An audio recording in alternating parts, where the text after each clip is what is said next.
তো আজ আমরা জিম জয়েসের একটি ছোট্ট গল্প আরাবি এটা আমরা আজ পড়তে চলেছি। তো প্রথমেই গল্পটা পড়ার পূর্বে আমরা আগে লেখকের সম্পর্কে একটু জানব এবং তারপর গল্পটা মানে গল্পের রিলেটেড কিছু আমরা কিছু টেকনিক কিছু টার্মস আমরা এগুলো শিখব।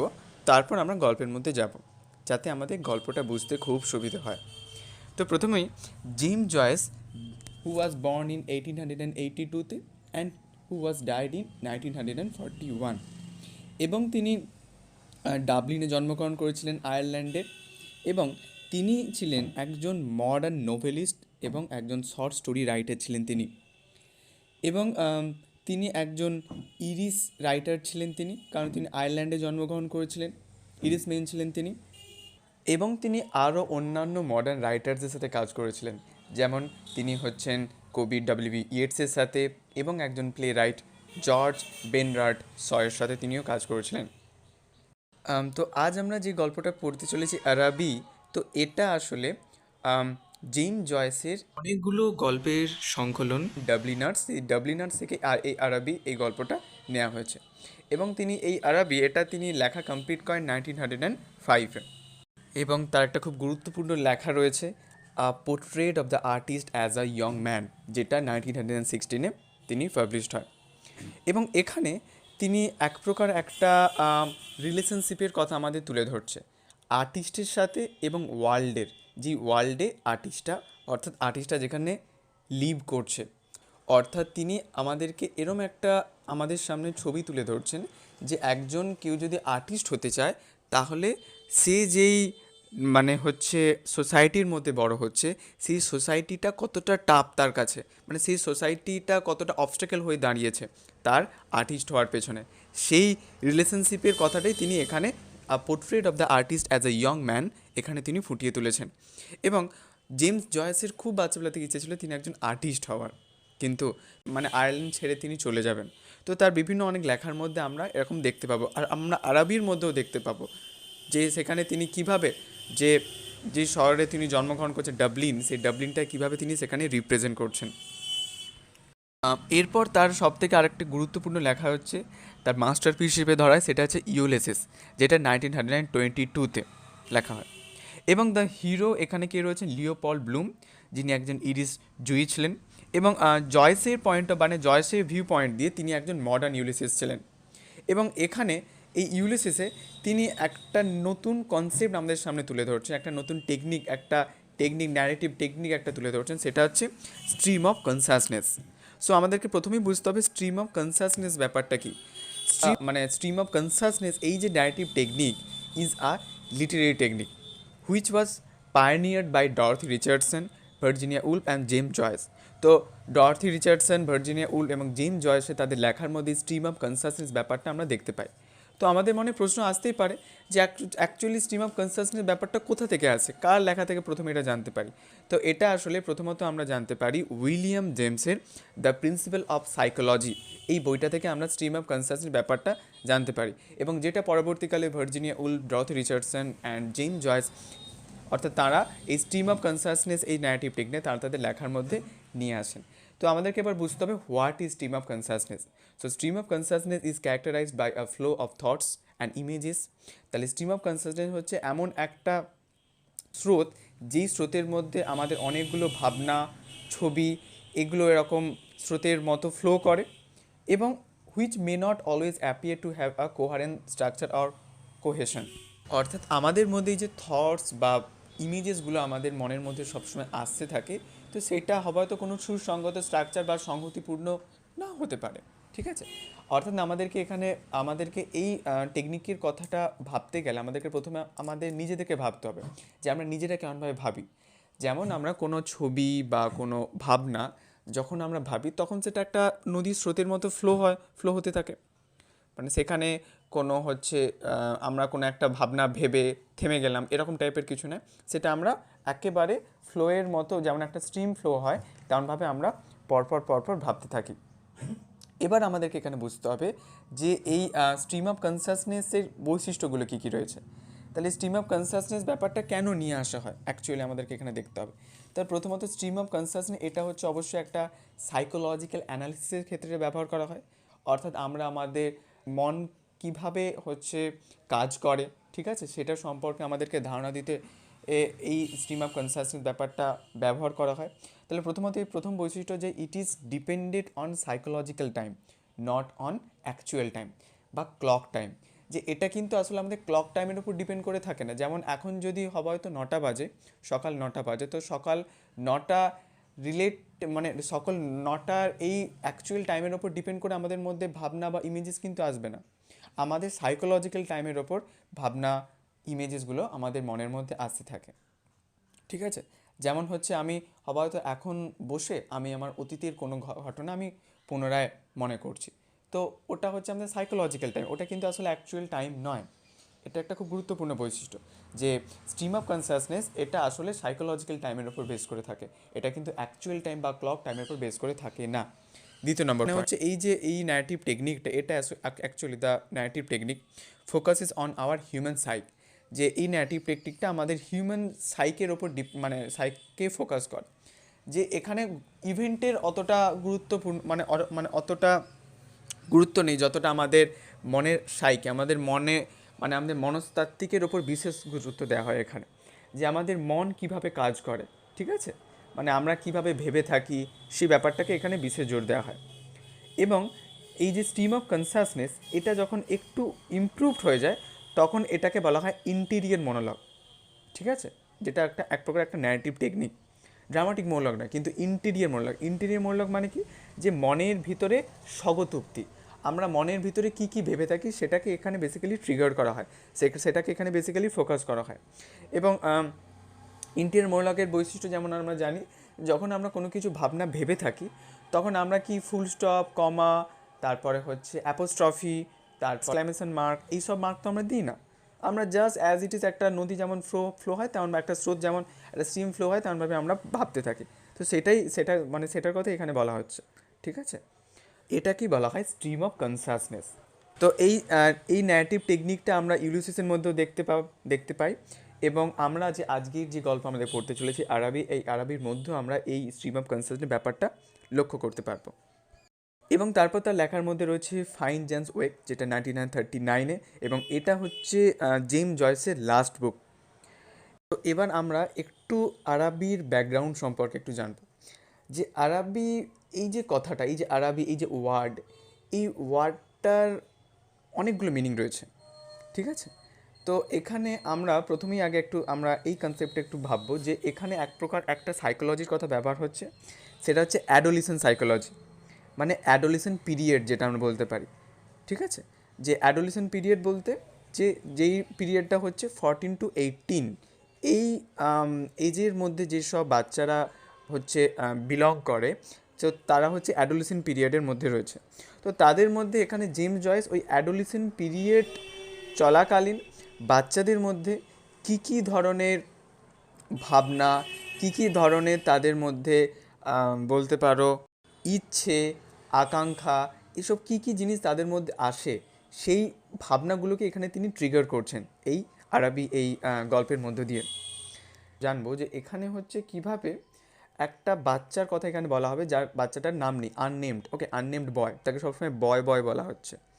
তো আননেমড বয়, সো অ্যাকচুয়ালি আমি যদি বলি যে এখানে এই যে বয়টার নাম আননেমড কেন বলা হয়েছে, কারণ এখানে জেমস জয়েস এখানে বলতে চাইছেন যে এই যে বয় আমি কথাটা বলছি, যে এই বয়টার নাম জন, মাইক, তো এরকম নির্দিষ্ট টাইপের নয়, এটা হচ্ছে ইউনিভার্সাল বয়, ঠিক আছে। মানে এটা যে কেউ হতে পারে, অর্থাৎ ওই অ্যাডোলেসেন্ট পিরিয়ড চলাকালীন যে কোনো বাচ্চার মধ্যে এই ধরনের না আকাঙ্ক্ষা, ইচ্ছে, এই সব ব্যাপারগুলো আসতে পারে, ঠিক আছে। তো এবং সেইগুলো যদি পূরণ না হয় তাহলে সে খুব ফ্রাস্ট্রেটেড হয়ে যায়, ঠিক আছে। মানে সেই দিকটাও জেমস জয়েস কিন্তু ফুটিয়ে তুলছেন তার লেখার মধ্যে, যেটা আমরা যখন আরবি পড়বো তখন আমরা এটা জানতে পারবো আস্তে আস্তে, ঠিক আছে। এবং হচ্ছে এই যে আরবি, এই আরবি হচ্ছে, আমি প্রথমে একটু শর্টে বলি যে আরবিটা আসলে কি। সো আরবি ইজ আ গ্র্যান্ড ওরিয়েন্টাল একটা ফেয়ার, ঠিক আছে, একটা বিশাল বড় একটা ফেয়ার, একটা মেলা, যেটা হেল্ড ইন ডাবলিন, যেটা ডাবলিনে মানে হতো বিটুইন 14 and 19 মে 1894। 1894-এর 14 থেকে 19 মে পর্যন্ত এটা চলতো।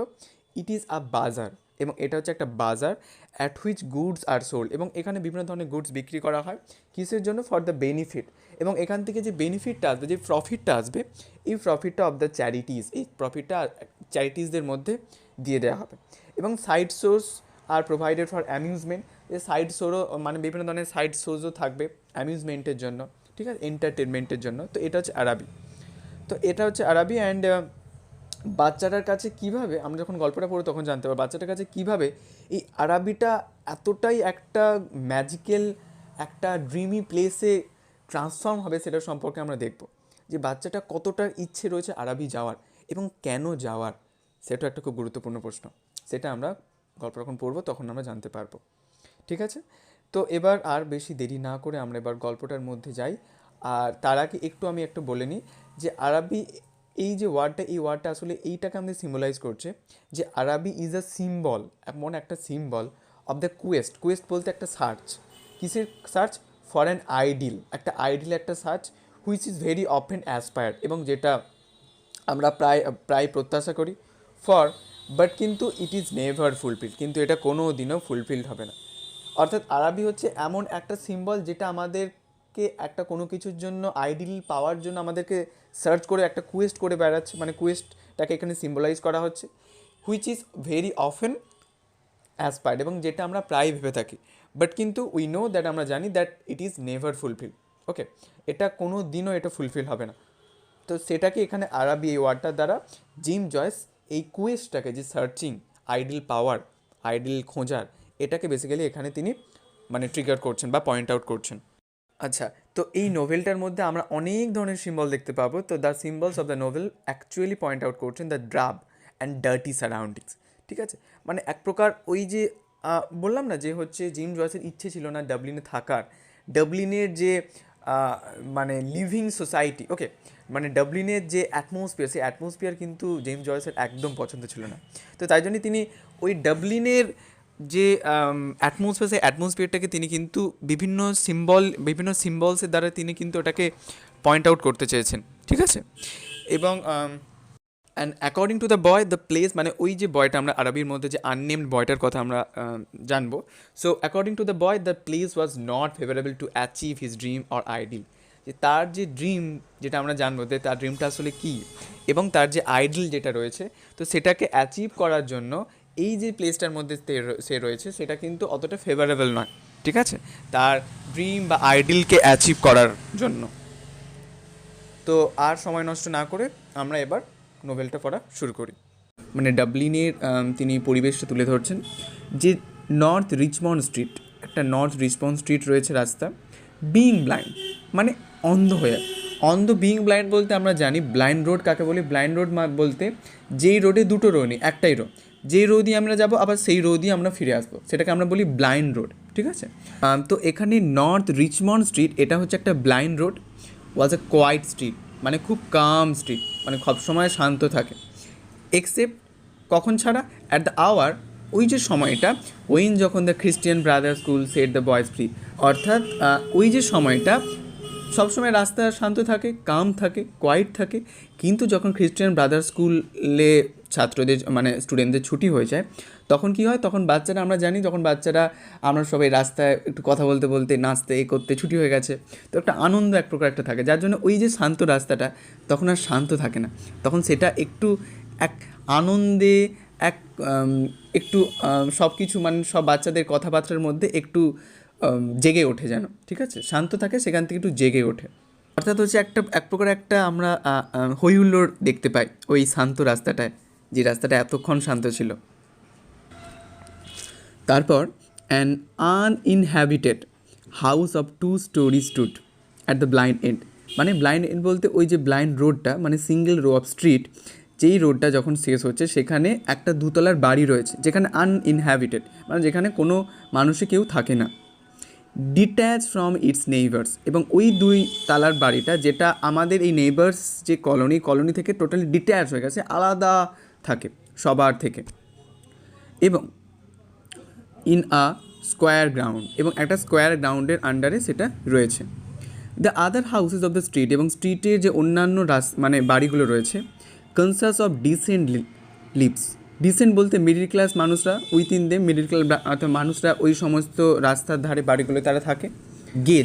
গেজ তাকিয়ে রয়েছে at one another with brown imperturbable faces মানে যেখানে কোনো ইমোশন নেই, ঠিক আছে, যেখানে কোনো সাইন নেই কোনো ফিলিংসের বা কোনো চেঞ্জ হওয়ার কোনো সাইন নেই, যেমন অ্যাজ ইট ইজ পড়ে আছে তেমনভাবে। আর ব্রাউন বলতে আমরা জানি যে কোনো জিনিস বহুদিন ধরে থাকতে থাকতে থাকতে থাকতে তার মধ্যে একটা হলদেটে ভাব চলে আসে, ঠিক আছে, যে যে সে ওল্ড হয়ে যাচ্ছে সেটাকে এখানে বেসিক্যালি তুলে ধরতে তিনি যে অর্থাৎ জেমস জয়েস ব্রাউন ওয়ার্ড মানে ব্রাউন এই কালারটা ব্যবহার করছেন। যে বাড়িগুলো একে অপরের দিকে তাকিয়ে থাকে, একটা টেরেবল একটা ফেসেস মানে যেখানে কোনো ইমোশন নেই, জাস্ট অ্যাজ ইট ইজ যেমন আছে তাকিয়েই আছে, ঠিক আছে, বা কোনো পরিবর্তন হওয়ার যার মধ্যে কোনো লক্ষণ নেই তেমনভাবে, ঠিক আছে, তাদের রঙগুলো সব ফ্যাকাশে হয়ে গেছে, এই ব্যাপারটা কথাই তিনি তুলে ধরছেন। মানে জিম জয়েস তিনি এখানে ওই যে ডাবলিনের যে হাউস, রাস্তা কেমন, বাড়িগুলো কেমন, সেইগুলো কেমন দেখতে, ঠিক আছে, সেগুলোকেই তিনি এখানে কিন্তু তুলে ধরছেন। মানে তার সিম্বলিক্যাল সারাউন্ডিংগুলোকে তিনি কিন্তু তুলে ধরছেন এই আরাবিতে।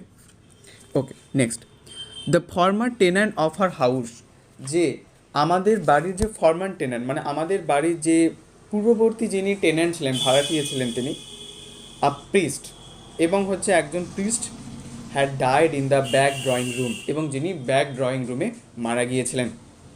Air musty from having been long enclosed, তো তিনি মারা গিয়েছিলেন যার জন্য অনেক দিন ধরে আমরা যখন কোনো বাড়িকে যখন বন্ধ করে রাখি তখন বাড়িটা অনেক দিন পর যখন খুলবো আমরা, তখন কী হয়, বাড়িটার মধ্যে একটা স্যাঁতস্যাঁতে একটা দুর্গন্ধ থাকে, একটা মাস্টি এয়ার সবসময় আমরা দেখতে মানে বুঝতে পারি, ঠিক আছে, একটা air musty from having been long enclosed, বহুদিন ধরে বন্ধ থাকার জন্য একটা মাস্টি একটা এয়ার, একটা আনহেলদি এয়ার আমরা বুঝতে পারি ওই ঘরটা মানে ওই বাড়িটির মধ্যে। Hang in all the rooms and the waste room behind the kitchen was littered with old useless papers, ঠিক আছে, তো ওই বাতাসটা সব রুমের মধ্যেই রয়েছে, এবং একটা ওয়েস্ট মানে বিভিন্ন ধরনের ওয়েস্টেড থিংস আমরা যেখানে হচ্ছে জমা করে রাখি, তাহলে and the waste room behind the কিচেনের বিহাইন্ডে যে ওয়েস্ট রুমটা রয়েছে was littered with old useless papers, এবং যেটা পরিপূর্ণ রয়েছে বা ডার্টি, যেটা একেবারে ওল্ড ইউজলেস কিছু পেপার্সের দ্বারা ওই ওয়েস্ট রুমটা একেবারে পরিপূর্ণ রয়েছে, যেটা কিচেনের বিহাইন্ডে রয়েছে।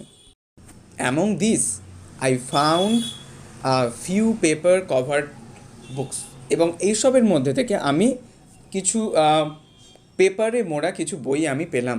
The pages of which were curl and damp, okay, মানে ওই যে বইয়ের পেজগুলো কার্লড হয়ে গেছে মানে কুঁকড়ে গেছে, অ্যান্ড ড্যাম্প মানে খুব পুরনো হয়ে গেছে, হলদেটে ভাব চলে আসছে, এই ব্যাপারটা। কী বই পেয়েছেন তিনি এবার তারপরে বলছেন, the Abbot by Walter Scott, the devout communicant and the memoirs of Vidocq. তো এই বইগুলো আসলে ওই যে আমাদের যে ফর্মার টেন্যান্ট ছিলেন দ্য প্রিস্ট ছিল এইসব বইগুলো, ঠিক আছে।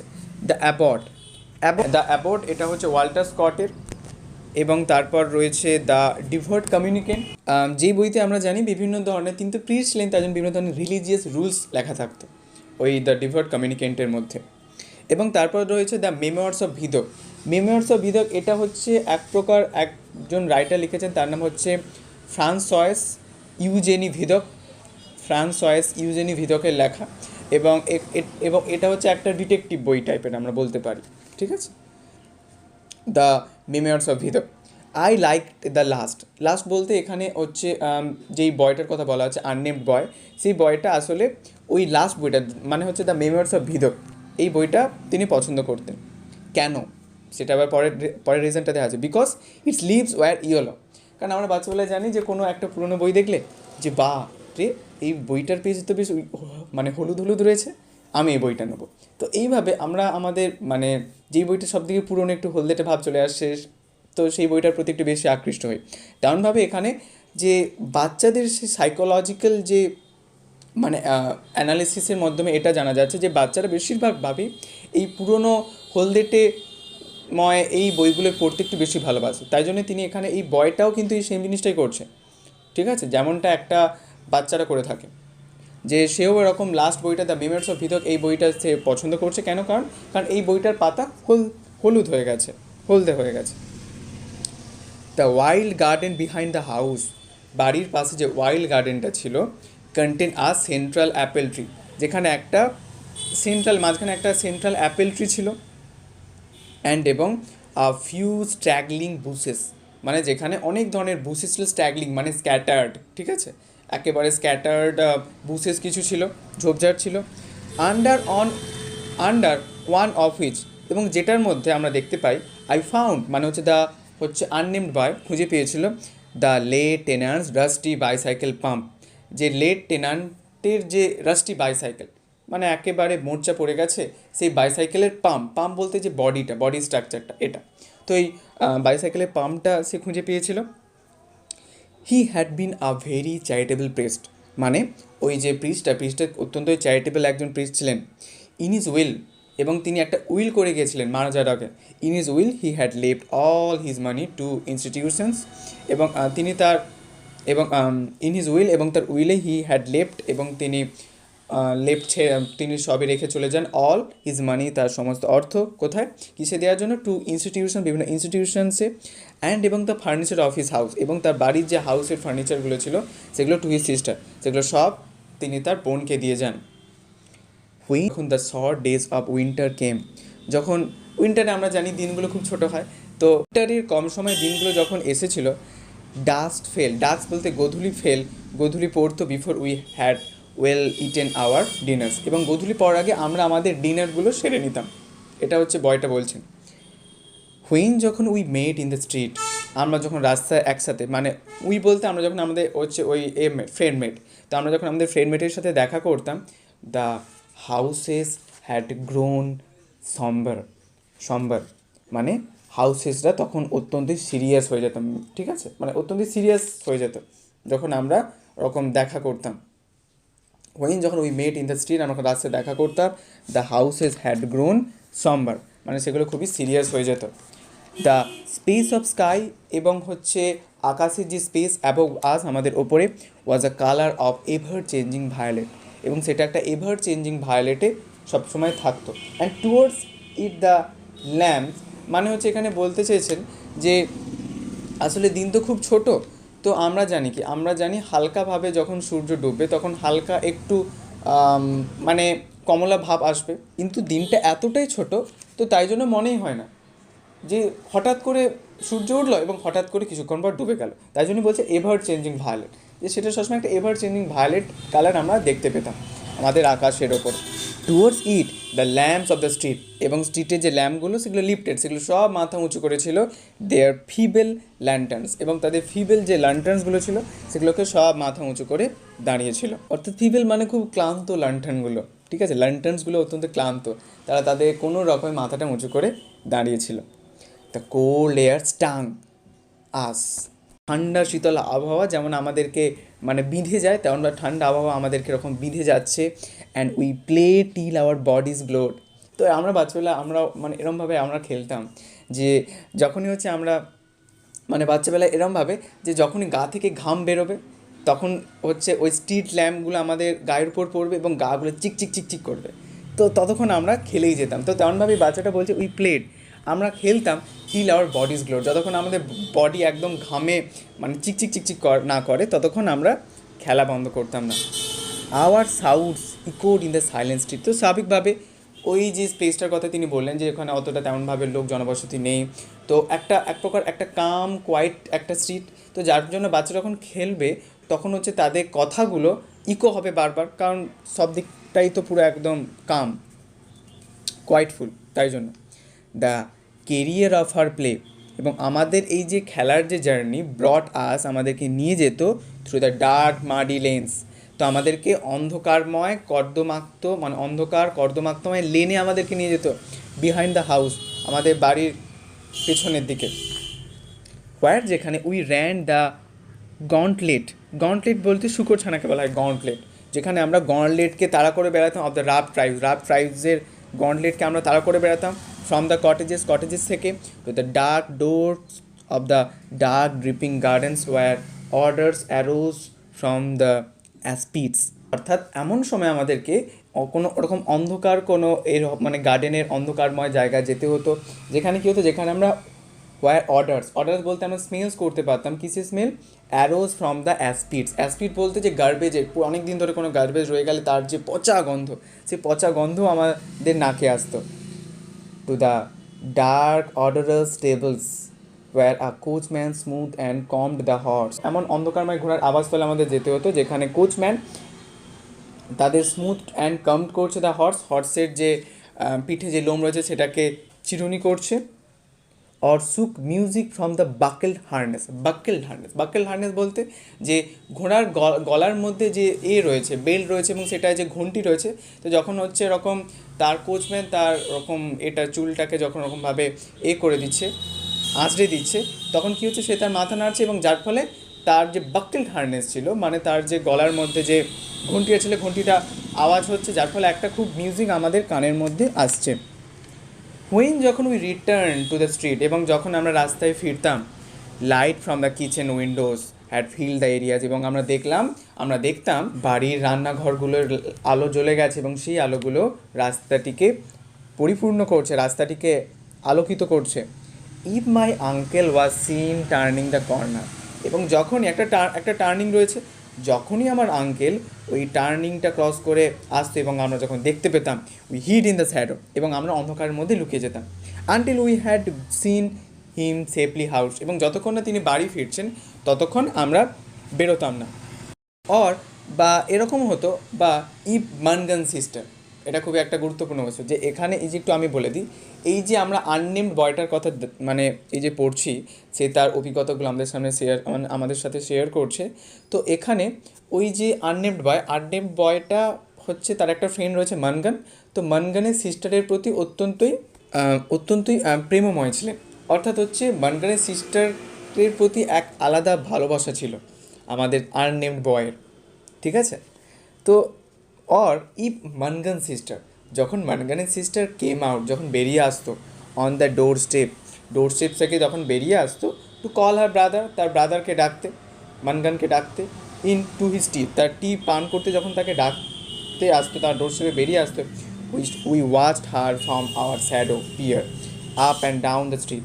তো আমরা আমাদের রকমভাবে লুকিয়ে দেখতাম, মানে হচ্ছে যখন আমাদের শ্যাডো তো পড়ছে, স্ট্রিট ল্যাম্পগুলো জ্বলে গেছে, তো যখন এরকম আমরা উঁচু হতাম আমাদের শ্যাডোগুলো দাঁড়িয়ে পড়তো, আমরা যখন নিচে হতাম তখন শ্যাডোগুলো নিচে বসে পড়তো। তো এইভাবে শ্যাডো আপ অ্যান্ড ডাউনের মধ্য দিয়ে আমরা হচ্ছে মানগানের সিস্টারকে দেখতাম।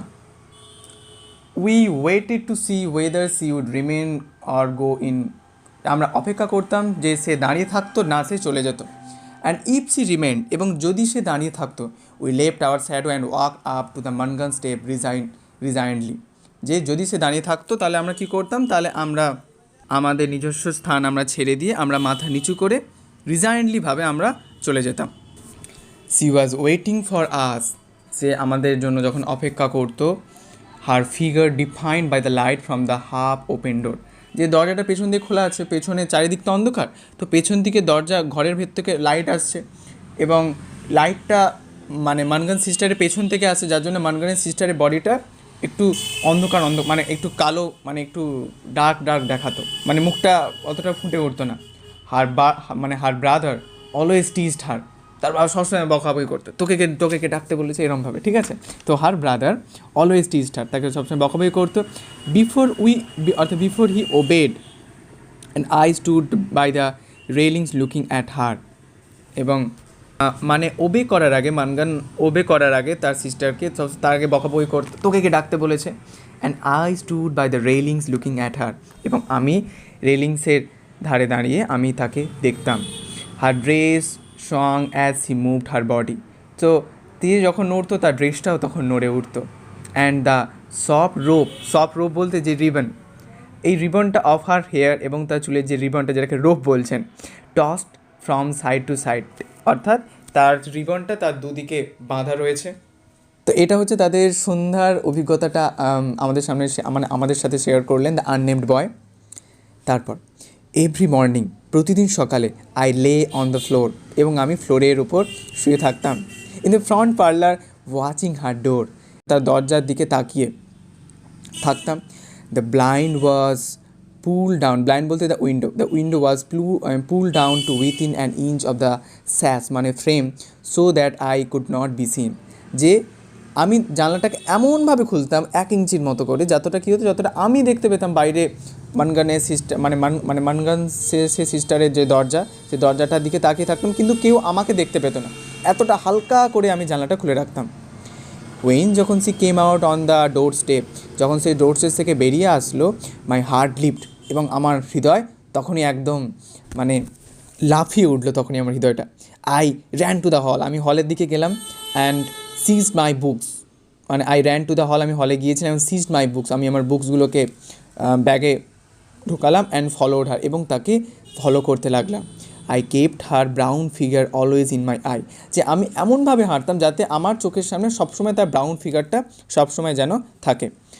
অ্যান্ড হোয়েন যখন we came near the point at which our ways diverse, তো যখনই হচ্ছে তো মানগানের সিস্টারের স্কুল আর হচ্ছে দ্য আননেমড বয়ের স্কুল, দুটো স্কুল আলাদা, দুটো রাস্তায় চলে যাচ্ছে। তো যখনই এমন একটা রাস্তায় আমরা যেতাম, মানে একটা রাস্তা যখন একসাথে হচ্ছে, যেতে যখন দুটো স্কুল দুটো রাস্তার দিকে চলে গেছে, তখনই কী করতাম আমি, হুইন যখন we came near the point, আমরা যখন পয়েন্টে আসতাম, at which our ways diverged, আমাদের যখন পথগুলো আলাদা হয়ে যেত, আই কুইকেন মাই পেস, এবং আমি আমার গতি বাড়িয়ে দিতাম, অ্যান্ড পাস্ট হার, এবং তাকে পাস করে চলে যেতাম। This happen morning after morning, তো এইটা দিনের পর দিন ঘটতে লাগলো। I had never spoken to her except for few casual words, কিছু ক্যাজুয়াল ওয়ার্ডস ছাড়া আমি তার সাথে আর কোনো কথাই বলিনি। And it her name was like a someone's to all my foolish blood, যে আমার ফুলিশ ব্লাড, আমার বোকা বোকা ব্লাডে এক প্রকার একটা থ্রিলিং সেন্সেশন আনার জন্য তার নামটাই যথেষ্ট। মানে তার নামটা আমি যখনই ভাবতাম বা বলতাম, তখনই আমার এই ফুলিশ ব্লাডে, একটা বোকা বোকা ব্লাডে, আমার মানে রক্তের মধ্যে সবসময় একটা থ্রিলিং সেন্সেশন আমি অনুভব করতে পারতাম। তো এই বলে আমরা আরবির এই প্রথম পার্টটা শেষ করলাম। আমরা পরবর্তী পার্টগুলো খুব তাড়াতাড়ি নিয়ে আসার চেষ্টা করছি, এবং আমার সত্যি কথা বলতে আমার অতটা ক্ষমতা নেই যে এমন একজন মহান মডার্ন রাইটার জিম জয়েসের লেখা পর্যবেক্ষণ করে শোনানোর আমার ক্ষমতা নেই। তাও আমি চেষ্টা করলাম আমার জিম জয়েসের প্রতি শ্রদ্ধা নিবেদনের জন্য। আমি তার এই আরবির কিছুটা অংশ আমি পর্যবেক্ষণ করে শোনালাম তোমাদের। যদি আমার কোথাও কোনো ভুল হয়ে থাকে তো অবশ্যই তোমরা কমেন্টের মাধ্যমে জানিও। Have a great day.